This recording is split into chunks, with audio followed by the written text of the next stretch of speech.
అమెరికాలోని బ్రౌన్ యూనివర్సిటీలో కాల్పులు కలకలం సృష్టించాయి. వర్సిటీలోని విద్యార్థులు ఫైనల్ పరీక్షలు రాస్తుండగా ఈ ఘటన జరిగింది. కాల్పులు 2 మృతి చెందారు, మరో 8 మందికి తీవ్రంగా గాయపడ్డారు.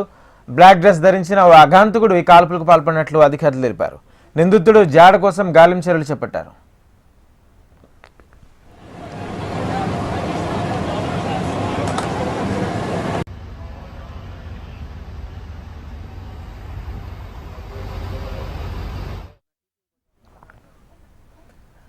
అమెరికాలోని బ్రౌన్ యూనివర్సిటీలో కాల్పులు కలకలం సృష్టించాయి. వర్సిటీలోని విద్యార్థులు ఫైనల్ పరీక్షలు రాస్తుండగా ఈ ఘటన జరిగింది.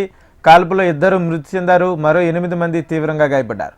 బ్లాక్ డ్రెస్ ధరించిన ఓ అఘాంతకుడు ఈ కాల్పులకు పాల్పడినట్లు అధికారులు తెలిపారు. నిందితుడు జాడ కోసం గాలింపు చర్యలు చేపట్టారు.